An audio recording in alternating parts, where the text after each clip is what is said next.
Hello everyone, welcome to RK tutorial. మన ఛానల్లో ఉన్నటువంటి సబ్స్క్రైబర్స్ అందరికీ కూడా గుడ్ న్యూస్ అండి. ఏపీ హైకోర్టు నుండి మరియు డిస్ట్రిక్ట్ కోర్ట్స్ల నుంచి మనకు భారీ నోటిఫికేషన్ అయితే విడుదల కాబోతుందండి. మరి దీన్ని దృష్టిలో ఉంచుకొని చాలామంది అభ్యర్థులు కోర్స్ అయితే అడగడము జరిగింది. సో మరి మన కోర్స్ అయితే లాంచ్ చేయడం జరిగిందండి. జస్ట్ 499 రూపీస్కే 1000+ క్లాసెస్ ఉంటాయి. ఈచ్ అండ్ ఎవ్రీ టాపిక్ సంబంధించిన PDF material plus each and every topic సంబంధించిన ఆన్లైన్ ఎగ్జామ్స్ మరియు గ్రాండెడ్ టెస్టులు కూడా మన కోర్స్లో యాడ్ చేయడం అయితే జరిగిందండి. 1 year వ్యాలిడిటీతో దీన్ని అయితే అందజేస్తున్నాం. ఆల్మోస్ట్ 20 years ఎక్స్పీరియన్స్ కలిగిన ఫ్యాకల్టీ చేత క్లాసెస్ చెప్పించడము జరిగింది. లాస్ట్ టైం మన యాప్లో కోర్స్ తీసుకున్నటువంటి అభ్యర్థులకు చాలామందికి జాబ్ వచ్చింది. ప్రజెంట్ డిస్ట్రిక్ట్ కోర్స్లో హైకోర్టులో కూడా మన స్టూడెంట్స్ అయితే జాబ్ చేస్తున్నారు. సో మీకు లాస్ట్ టైం కనుక జాబ్ మిస్ అయితే ప్లస్ ఈ ఇయర్ కొత్తగా డిగ్రీ కంప్లీట్ అయినటువంటి అభ్యర్థులందరూ కూడా మరి జాబ్ సాధించాలనే ఉద్దేశంతో ఉన్నట్లయితే మన కోర్స్ మీకు 100% యూజ్ అవుతుంది. వెంటనే కోర్స్ తీసుకోండి. మరి ఏ విధంగా తీసుకోవాలంటే యాప్ లింక్ వీడియో డిస్క్రిప్షన్లో ఉంటుంది. డౌన్లోడ్ చేయండి. డౌన్లోడ్ చేసి మీ మొబైల్ నెంబర్తో రిజిస్టర్ అయ్యి స్టోర్ ఆప్షన్లో కోర్స్ ఉంటుంది. మీకు ఎలాంటి డౌట్ ఉన్నా కూడా యాప్లో చాట్ ఆప్షన్ ఉంటుంది. డైరెక్ట్గా నాతో కాంటాక్ట్ అవ్వచ్చు మీరు. ఇంకెందుకు ఆలస్యం, మరి ఈ రోజే కోర్స్ తీసుకొని మీ ప్రిపరేషన్ స్టార్ట్ చేయండి. All the best. Hello everyone, welcome to RK tutorial. Friends, ఈరోజు మనము ఏపీ జాగ్రఫీ టెస్ట్ సిరీస్లో భాగంగా క్లాస్ నెంబర్ 2 చూస్తున్నామండి. సో గైస్, ఎవరికైనా మన ఏపీ జాగ్రఫీకి సంబంధించినటువంటి 1500+ బిడ్ బ్యాంక్ కనుక కావాలి అనుకుంటే పీడిఎఫ్ రూపంలో సో జస్ట్ 99 రూపాయలకి అందిస్తున్నానండి. అన్ని పోటీ పరీక్షలకు కూడా మోస్ట్ ఇంపార్టెంట్ ఇది. ఎవరికైనా కావాలి అనుకుంటే మన నంబర్ 9030362853 అనే నంబర్కి పేమెంట్ చేసి గూగుల్ పే కానీ ఫోన్పే కానీ చేసి ఆ స్క్రీన్ షాట్ని నాకు వాట్సాప్లో షేర్ చేసినట్లయితే వితిన్ 1 hourలో మీకు ఈ యొక్క complete AP geography PDF send చేయడం జరుగుతుంది. ఇంట్రెస్ట్ ఉన్న వారు తీసుకోండి. గ్రూప్ 2 లెవెల్లో మెటీరియల్ అయితే ఉంటుంది. సో అన్ని పోటీ పరీక్షలకు ఏపీ హైకోర్టు కావచ్చు, ఎండోమెంట్ ఎగ్జిక్యూటివ్ కావచ్చు, పోలీస్ కావచ్చు, అన్ని పోటీ పరీక్షలకు యూజ్ అవుతుంది. Okay, so guys, class number 2 చూద్దాం. ఈ క్రింద ఇవ్వబడిన వాటిలో జనాభా పరంగా అతి చిన్న జిల్లాను గుర్తించండి. జనాభా పరంగా అతి చిన్న జిల్లా. Answer option D, Parvathipuram Manyam అతి చిన్న జిల్లాగా చెప్పుకోవచ్చు జనాభా పరంగా. నెక్స్ట్ వన్, ఈ క్రింద ఇవ్వబడిన వాటిలో జనాభా పరంగా అతి చిన్న జిల్లాల జాబితాలో 2వ స్థానాన్ని ఆక్రమించిన జిల్లా ఏది? అతి చిన్నది పార్వతీపురం మన్యం అని చూసాం మనం ఆల్రెడీ. దాని తర్వాత 2వ స్థానంలో ఏముంది మరి? ఆప్షన్ సి, బిఆర్ అంబేద్కర్ జిల్లాగా మనమైతే చెప్పుకోవచ్చు 2వ అతి చిన్న జిల్లా జనాభా పరంగా. నెక్స్ట్ వన్, కొత్త జిల్లాల ప్రకారం ఎక్కువ మండలాలను కలిగి ఉన్న జిల్లాలు ప్రకాశం మరియు శ్రీ పొట్టి శ్రీరాములు, నెల్లూరు. అయితే క్రింద ఇవ్వబడిన వాటిలో ఎన్ని మండలాలను కలిగి ఉన్నాయి ఇవి? ఓకేనా, కొత్త జిల్లాల ప్రకారము ఎక్కువ మండలాలను కలిగి ఉన్నటువంటిది ఏంటండి? ప్రకాశం మరియు పొట్టి శ్రీరాములు, నెల్లూరు జిల్లా. అయితే ఇవి ఎన్ని మండలాలను కలిగి ఉన్నాయి? ఏంటండి? మొత్తము 38 మండలాలను కలిగి ఉన్నాయి. ఓకే, 38.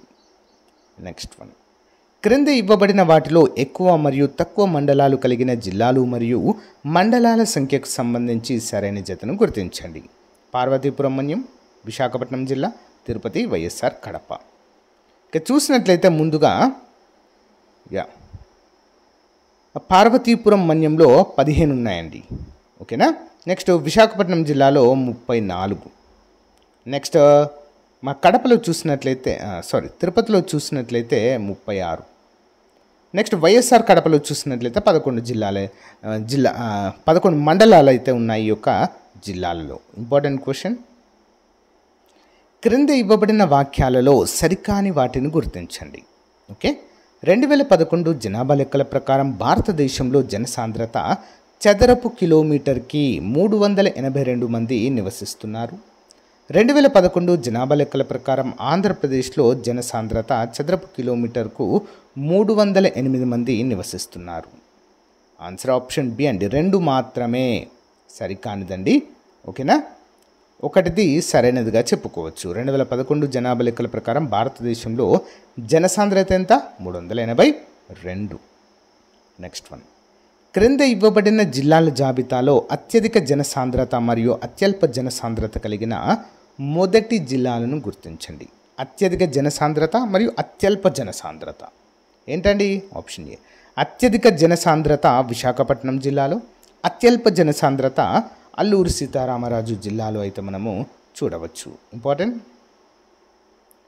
ఈ క్రింది వాటిలో 2011 నాటి గణాంకాల ప్రకారము పూర్తి పట్టణ జిల్లాను గుర్తించండి. పూర్తి పట్టణ జిల్లా ఏంటండి? అంటే పట్టణ జనాభా అత్యధికంగా ఉంటుంది ఎక్కడ? విశాఖపట్టణము.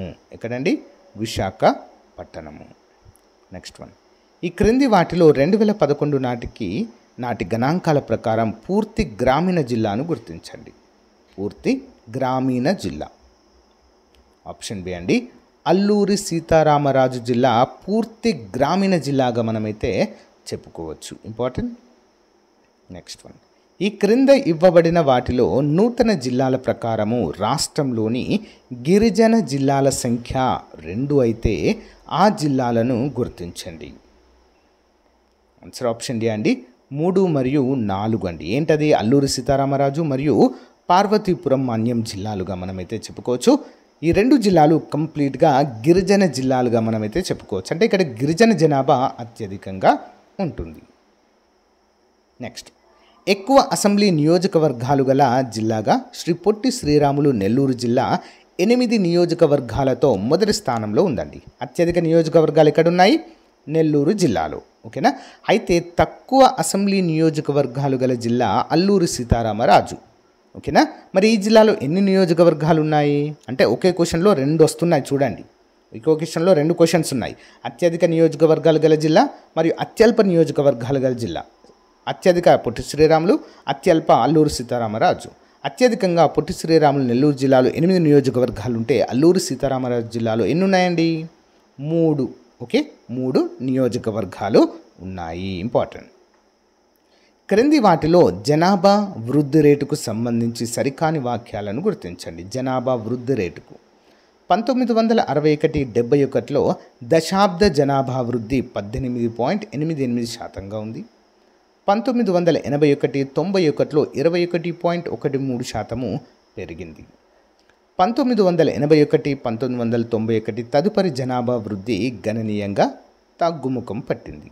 2001 నుండి 2011లో కేవలం 11.21% మాత్రమే దశాబ్ద జనాభా వృద్ధి నమోదైంది.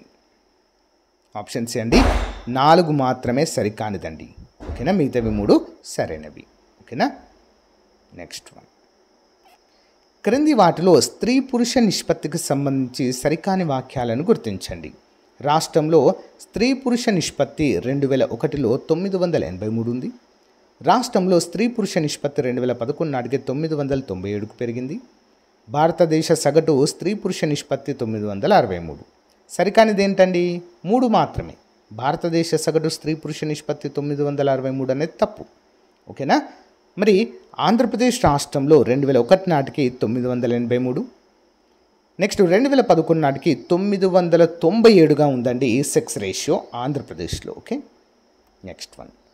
ఈ క్రింది వాటిలో ఆంధ్రప్రదేశ్ రాష్ట్రంలోని అక్షరాస్యతకు సంబంధించి సరికాని వాటిని గుర్తించండి. ఆంధ్రప్రదేశ్ రాష్ట్రంలో అక్షరాస్యత 1981లో 29.94%గా ఉంది. ఆంధ్రప్రదేశ్ రాష్ట్రంలో అక్షరాస్యత 2011 నాటికి 76.37%గా ఉంది.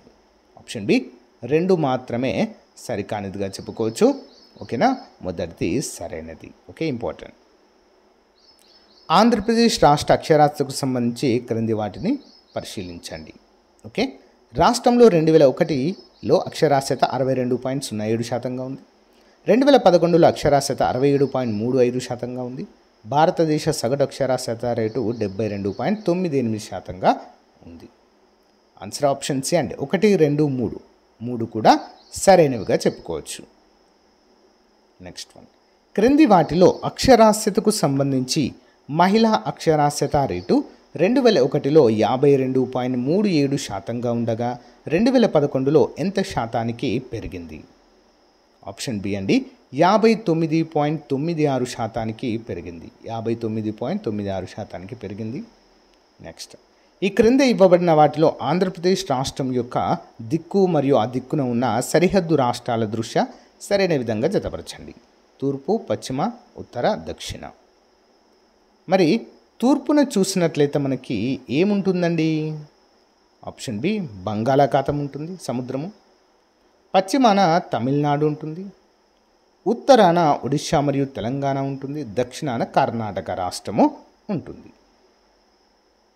పొరుగు రాష్ట్రాలతో సరిహద్దు గల రాష్ట్రాలలోని జిల్లాల దృష్ట్యా ఈ క్రింది వాటిలో ఒడిశా రాష్ట్రంతో సరిహద్దు గల జిల్లాలు 3 అయితే ఈ క్రింది వాటిలో ఒడిశా రాష్ట్రంతో సరిహద్దు పంచుకునే జిల్లాలను గుర్తించండి.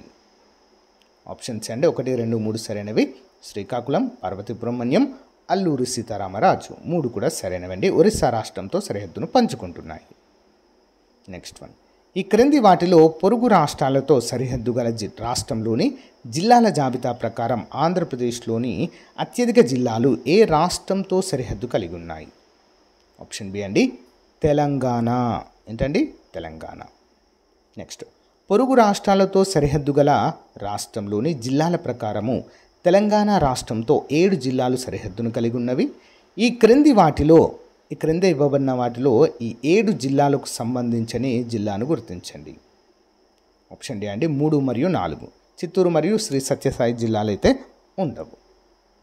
నెక్స్ట్, పొరుగు రాష్ట్రాలతో సరిహద్దు గల రాష్ట్రంలోని జిల్లాలు అనే అంశానికి సంబంధించి క్రింద ఇవ్వబడిన జిల్లాలన్నీ ఏ రాష్ట్రంతో సరిహద్దును పంచుకుంటున్నాయి?